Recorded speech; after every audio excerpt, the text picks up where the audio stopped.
Hello, I'm David Hughes. Welcome to Your Perfect Body, the podcast of the Esoteric Teaching Community.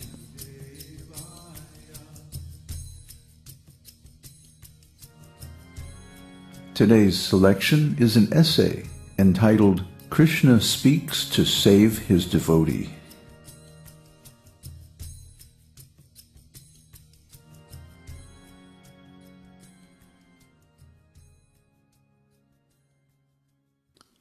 The second chapter of Bhagavad Gita begins with the following sloka.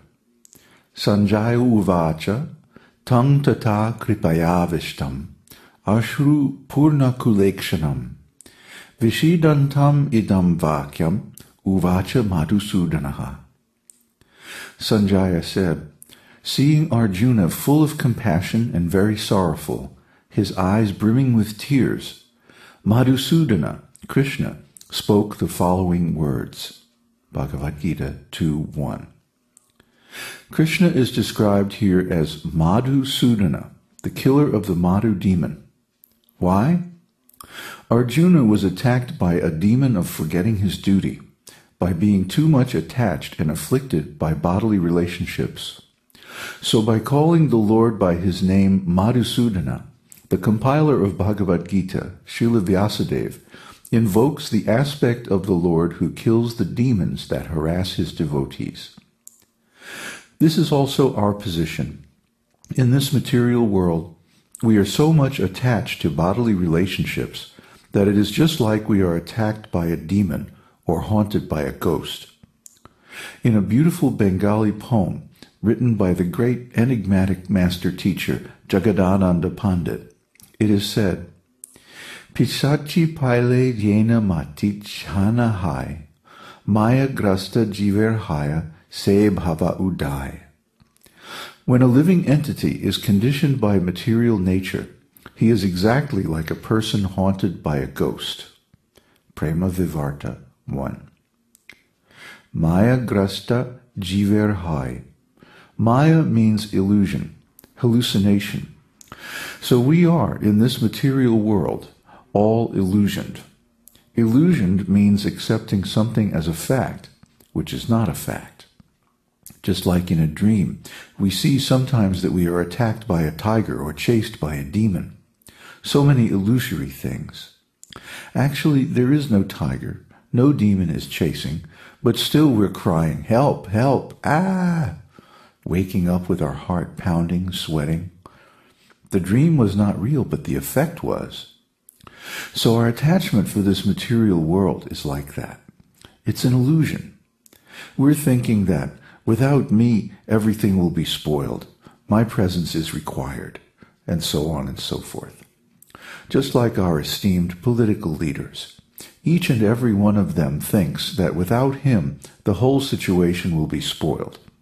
So they did not retire from political life, even up to the time of death. The attachment is so strong. But even after passing away of so many big leaders, the world is going on. There is a Bengali proverb that when the king dies, it does not mean the kingdom stops. Everyone is replaceable, and life and the kingdom go on. But the leader or the person in charge remains in illusion, thinking that without me, everything will be spoiled. This is called Maya, illusion, and it is the cause of our attachment to this world. According to the Vedic system, therefore, there is forced renunciation. Nobody wants to retire from family life, but the Vedic injunction is that after one has passed 50 years of age, he must leave family life. It is stated in the Vedas, Pancha Sordvam Vanang Brajet. After the age of 50, one must go to the forest. The Vedic social system is designed to train people in renunciation of material attachment. Without this training, it is very difficult to give up the attachment to material enjoyment, even if one is convinced that it is illusory. In the beginning of life, as a celibate student or brahmachari, From the age of 5, one is trained in undergoing severe austerities and penances, and taking instruction from the spiritual master about the temporary existence of this material world. This system trains men in Vedic culture to expect renunciation as a normal condition of life. And even after this training, if he appears to be attached to this material world, he is allowed to go home and marry. The brahmacharis who do not fall down are allowed to remain Naishtika brahmachari without going home. They remain in the temple. They do not accept a wife. But one who must have sex life is allowed to accept a wife and become a householder for 25 years. Generally, the brahmacharis who fall down go home at the age of 24 or 25 years. After marriage, they may get children. So living in householder life for 25 years, the children are grown up.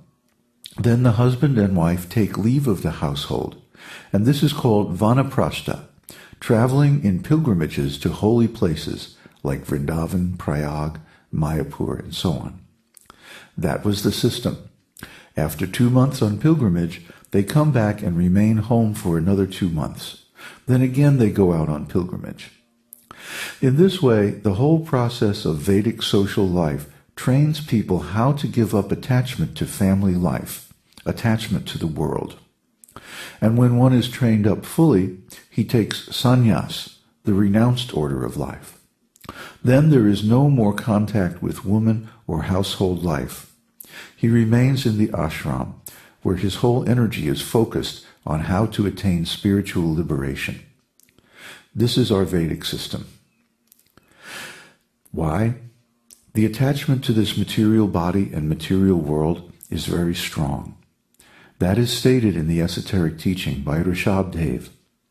Pungsang striya mituni bhavametam, tayor mito hridaya grantimahu, ato grahakshetra sutapta vitayar, janasya mohoya mahang mameti.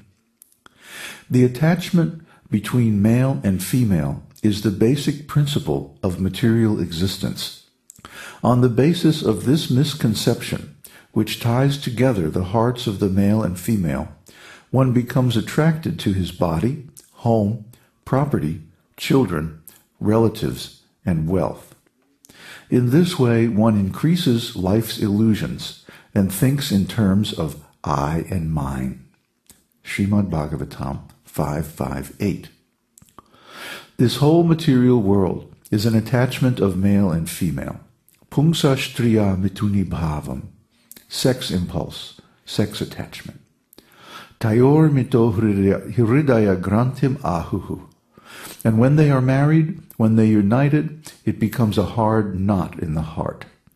Ato grihakshetra sutapta vitayar janasya moho yamahang mameti. Then gradually, after being united, one becomes attached to griha, home or apartment, kshetra, the land or country of residence, and so on. Formerly there was no industry, so everyone must have some land to produce food. Griha kshetra means home and land. Sutta, then sons and children. Apta, friends. Vita, then money, because without money nothing can be maintained. Ata griha kshetra supatva vitayar janasya mohaha. He becomes more and more illusioned, and finally, ahang mameti.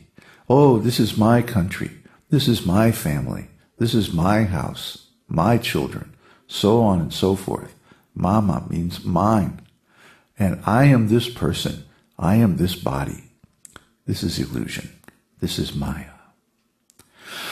So Arjuna appeared to be illusioned that, how shall I fight with my brothers and grandfather on the other side? He became so much illusioned. Tang tata kripaya vishtam.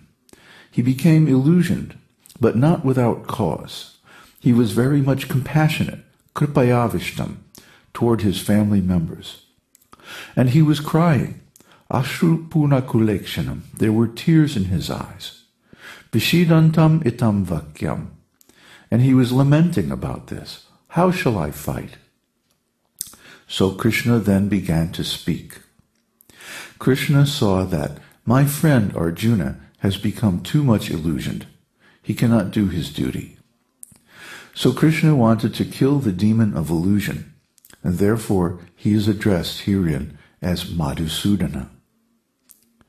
Krishna comes to this planet for two purposes: paritranaya